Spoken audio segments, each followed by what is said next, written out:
Have you ever felt like you were part of something you didn't understand? Like you were following a path that was never really yours? Some stories don't begin with a scream. They begin with a whisper. And by the time you realize something is wrong, it's already too late to turn around. This is the story of Emily Hartman.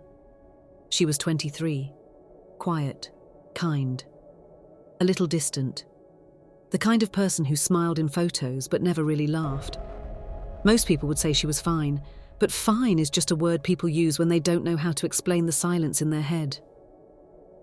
Emily had always been drawn to stillness, long walks alone, late-night journaling, old books. But even she needed people sometimes. So when Lily, her best friend since high school, invited her for a weekend getaway with Max and Jonas, she said yes. "We'll go to your family's cabin," Lily said. "No phones, no work, just us and the forest." It sounded peaceful. It was anything but. The drive took 4 hours. The further they got from the city, the quieter it became. The trees grew taller, thicker, darker. By the time they reached the forest road, the sun was almost gone, painting the sky with bleeding streaks of orange. The cabin appeared suddenly, hidden behind thick branches and wild vines, small, wooden, a bit crooked, like it had been forgotten by time. Emily hadn't been there since she was 9. She didn't remember much, only flashes, her mother screaming, a locked room, and something cold touching her shoulder in her sleep, but she told herself those were just dreams. Inside, the cabin smelled like dry wood and dust. They unpacked, made a fire, played cards, drank cheap wine. Jonas told a story about a man who got lost in a cave and came back with no face. Everyone laughed, except Emily, because in the flicker of the firelight, she had seen something in the corner of the room, a shadow, standing too still. When she looked again, it was gone. That night, something woke her up. A whisper. At first, she thought it was the wind, until she realized the window was closed. The whisper was coming from inside the cabin. She got up and followed it. Step by step, barefoot on the cold wooden floor. It led her to the living room. There on the floor was something she hadn't noticed before. A door, small, almost hidden under the rug. A handle made of black iron, covered in dust. She didn't open it. Not yet. The next morning, she told the others. "No way," Max said. "I didn't even see that last night." Jonas opened the hatch. A set of stairs went down into the dark. Cold air rushed up. It smelled of earth and something older, like wet bones. "I'll go," Jonas said. "Probably just some storage room." He went down. His phone light disappeared into the dark. A minute passed, then 2. When he came back, his hands were shaking. "There's something wrong down there," he said. "The walls, they're covered in scratches, like someone was trying to claw their way out." Lily laughed nervously. "Is this a prank?" Jonas didn't laugh. He sat down and didn't speak again for hours. That night, Emily dreamed of water. She was floating in a black lake. Something pulled her under. She couldn't scream. She couldn't breathe. And just before she drowned, she saw her own face staring back at her from the surface. But the eyes were all black.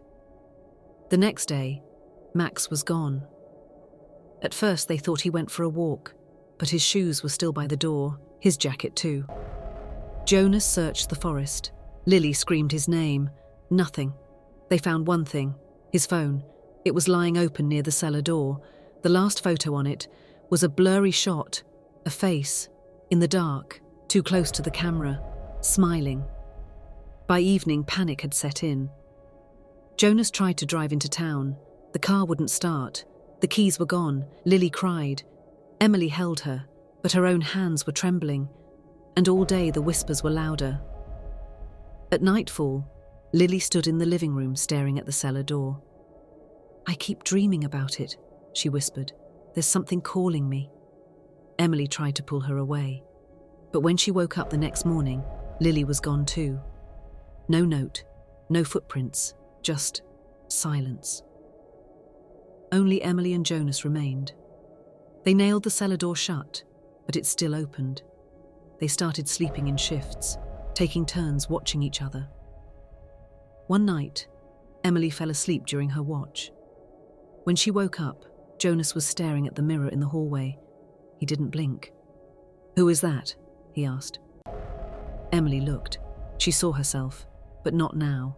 Older, thinner, eyes sunken, like she'd been underground for years. "It's you," she whispered. "No," Jonas said, "it's not."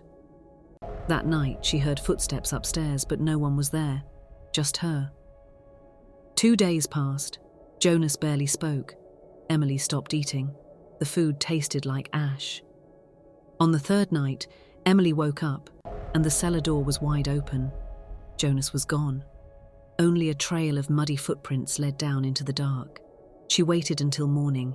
Then, slowly, step by step, she followed. The stairs were longer than before. The air was heavy, thick and warm, like breath. The walls were covered in carvings, names, hundreds, some scratched in rage, others in despair.